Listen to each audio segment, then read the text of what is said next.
Oh, wait, you're a little early. Okay. Felix the Reaper review, here it comes. Well, this last year's been pretty wild. I think in light of everything that's happened, I just want to turn off my brain and put on a nice, silly little fun puzzle game to sit back and relax to. And so we have Felix the Reaper, a small game from Danish developer Kong Orange, published by Devolver Interactive. What? Oh. Okay, this game was not published by Devolver. Really feels like... Anyway, it's a puzzle game wherein you play as a kooky, dancing skeleton who needs to manipulate objects in various environments to ensure that someone kicks the bucket. Pretty enticing concept, right? Well, let's see if they pulled it off.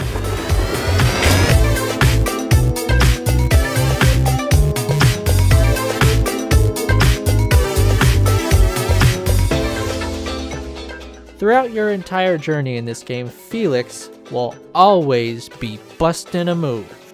He stops for nothing, save to pick something up or pull a switch. Then it's straight back to jamming. He will always dance. It is inevitable. So you would think then that the game's soundtrack would reflect this non-stop party of one Felix is throwing. Well, let's just say the music left something to be desired. It's hard for me to pinpoint everything wrong with the implementation of the music in this game. Let me just start by saying that the actual soundtrack for this game is actually pretty great. I've been listening to it non-stop while writing this script. If you just listen to the OST outside of the game, it's really nice. But my god, did they find ways to make it borderline annoying in the actual game. First of all, the music is mixed way too fucking low. It's so quiet, and a lot of the subtler stuff that makes the music great is lost. So you only hear elements of any given song that stick out. And sometimes it seems like they actually accentuate what I find to be the more abrasive parts of a song. Now, you can mess with audio settings and make the music relatively louder, but A, it shouldn't be the player's job to mix the audio at a reasonable level, and B, it seems to me that whatever tweaks they made in-game made the music noticeably inferior to the official soundtrack mix. I mean, just listen to this song in the game compared to the version online.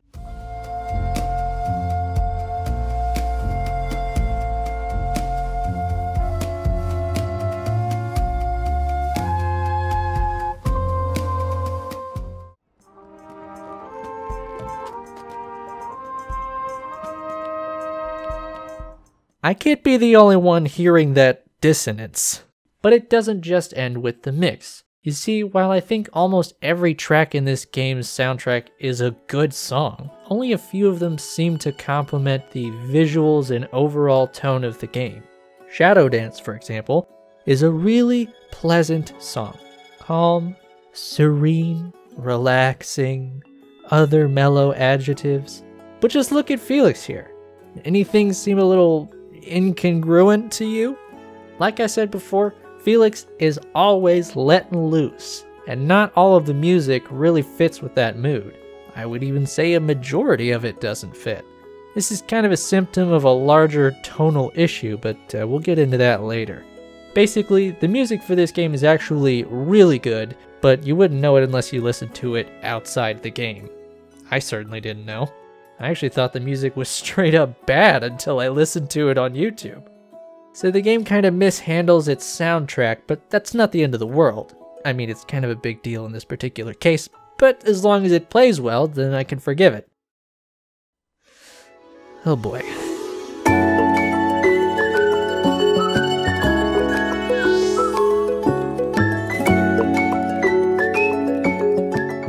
I remember when I first saw trailers for this game, it looked so quirky and fun. A big dancing skeleton solving puzzles? Who could resist? I just didn't realize at the time what the puzzles would be like in practice. The basic premise is that Felix needs to ensure that a person kicks the bucket by moving them or moving some other object near them. The trick is that Felix can't be caught in the light. It's pretty bad. So he also has to manipulate objects and sometimes people to get where he's going. This is where most of the puzzling comes in. Oh, shit! You can put objects in sunlit spots that are next to shadowed spots, but you need to allow for a buffer zone that you can walk through, so this won't work. Something that becomes painfully clear as you play through the game. You can also stack objects to create longer shadows, and most importantly, you can rotate the sun, but only at 2 angles. There are also things like switches that move objects and tubes that transport you from one place to another. All this seems pretty good on paper, and at first the gameplay was okay. When I first started, I wasn't blown away, but I was having an okay time, and I figured it would get better as it went along. It didn't. The overall issue I have with this game is that it has no rhythm, which was a surprise. There's just so much stopping and starting and calculating and getting stuck and fucking up and getting hit with the damn sunbeams and getting stuck again and oh my god, how do I get to the next spot? Someone help! Okay, maybe that was a little dense. There are a lot of little things that combine to make a frustrating experience, especially in the later levels of this game. So many times I circled around a particular spot for a frustratingly long time, just trying to figure out what particular configuration of objects would allow me to get past it. And rarely was there a eureka moment. Usually I would just stumble upon the solution, and I didn't have that, oh, I should have thought of that moment. It was more like, oh, okay, I guess that was the solution. Thank God I can move on now. I mean, my God. I would just be so tantalizingly close for so long, and let's just move on. The sun rotation also led to a lot of frustration. See, if you're in the wrong spot whenever you rotate the sun, Felix will wince, the game will give you an audio cue, and the sun will rotate back. Makes sense, right? Well, after several dozen sunburns, it starts to get pretty aggravating. Eventually, it starts to feel like a punishment. Which to some degree it is, but it just starts to feel a little gratuitous after a while. And there is a way to preview the sun rotation, but it's not that much more convenient. I think I would have just preferred an error noise of some kind when hitting the rotate button in the wrong spot. There are also some fundamental issues like the camera. First of all, it doesn't turn the way most game cameras do, it's inverted. And if you open the menu to change the settings, you'll find that you can't. In my case, I just said, fuck it, and finished the stage thinking I would mess with the settings afterward. But I kept forgetting to, and when I finally remembered, I realized I couldn't change the camera controls at all. I mean, really? It's a pretty basic and ubiquitous option. Well, whatever, at least for some people, inverted controls are preferred. But there are other issues with the camera. For one, it's slightly too Felix-centric. If you zoom in enough, it'll focus on the cursor you use to select stuff, but otherwise it locks onto Felix, meaning you have to zoom way out sometimes to see what you want to see. Then there are the checkpoints that you hit in the level. This is a small thing, but these messages disappear way too quickly. I want to dance, I want to win, oh, okay, well I guess I didn't need to know. Finally, there's the automatic rotation. If you don't move the cursor or rotate the camera or do something for 15 seconds, the camera will just start rotating and zooming in and out while Felix continues to vibe out. And holy fat skeletons did this get on my nerves. There were several times when I was just trying to figure out my next move and suddenly the camera just takes on a mind of its own, forcing me to make slight changes every 15 seconds or less just so I can figure out what I want to do next. All the while, Felix just keeps dancing like he could care less about my anguish. That's another thing. Felix never ever stops dancing, and it really started to test me by the end of my journey. On top of all the other small annoyances that have piled up, I have to watch Felix actively disregard any obstacle or uncertainty that I faced. He's got it easy. He doesn't care what you're going through.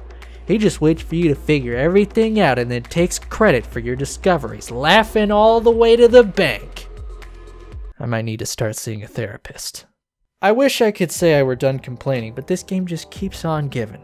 In the loading screen for each level, you'll see what is essentially a visual tip for the level, except that's not entirely accurate. Sometimes you will get an image that has information that's very important to achieving your goal in the level, and sometimes you'll just get fun, quirky, flavored images. And it's not at all clear when the doodle is important and when it's just a fun visual stimulant. This led to me not stacking these objects for half an hour and wondering how the hell I was supposed to get through this stage. What else? There are additional challenges in this game that you can complete after finishing a level, minimizing things like actions taken, spaces passed, time spent, that kind of thing. There are also harder levels behind each regular level and a few super secret levels unlocked by completing the challenges. I actually quite enjoyed this at first, when the levels were smaller and there was still a glimmer of hope in my eye. But as I made more progress in the game, I eventually gave up entirely on these challenges because I really just wanted to get through it already. And even when I knew what I was doing, when I played through a level several times and I executed a perfect run where I completed all the challenges, not wasting any time or messing up, it still didn't have rhythm to it. There's still so much stopping and starting. It feels like a perfect run in this game should be like a dance of its own, something that feels good to pull off and looks great to watch, but I never found that to be the case in this game.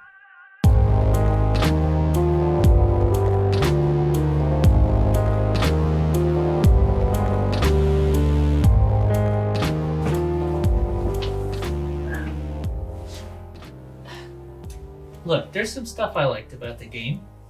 Even the gameplay had its moments.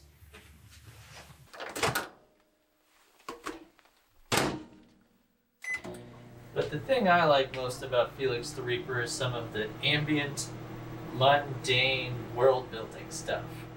Somewhere behind the scenes, there's this bureaucratic death society and a counterpart life society, and they're both made to seem so mundane that they circle all the way back to interesting. And then there are all the drawings and poems that Felix makes for Betty, who he fawns for so hopelessly.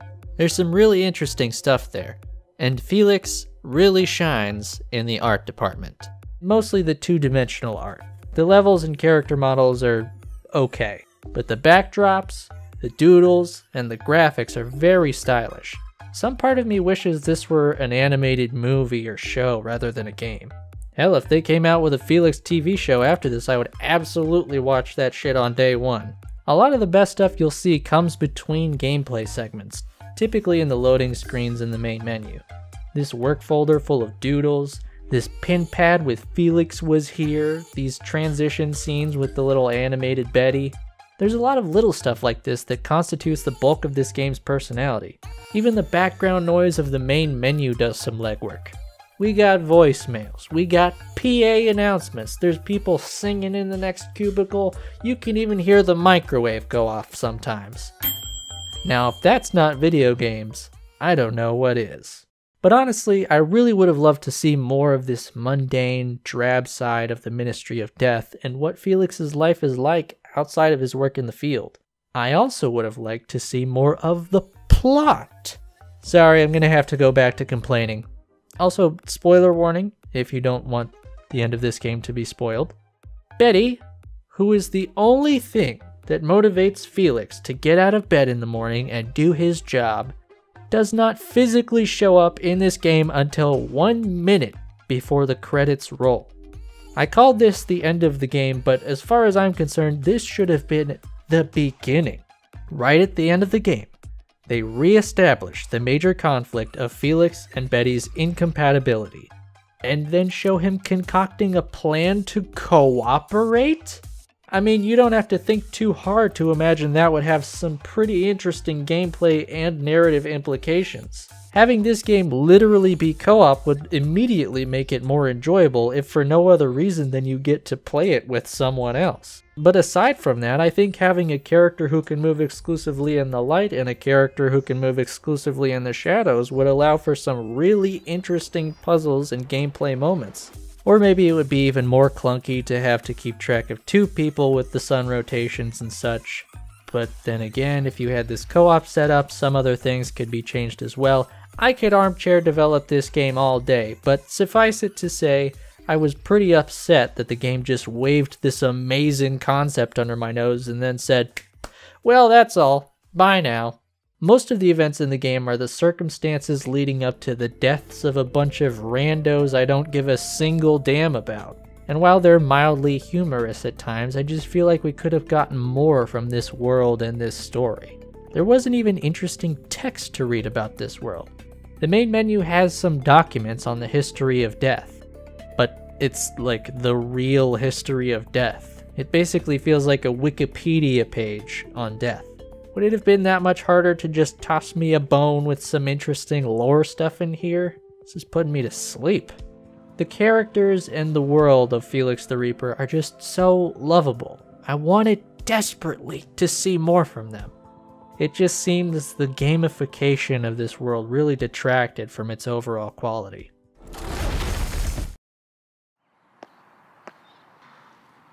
You know, I didn't write this review because I wanted to trash the game or its developers. There's a lot I don't know about the circumstances of this game's development. And when I first started playing the game, I was really excited. In the end, it just fell short. But that doesn't mean there wasn't anything good about the game. I would love to see Felix return in some other medium. Heck, I'd even give a sequel a chance.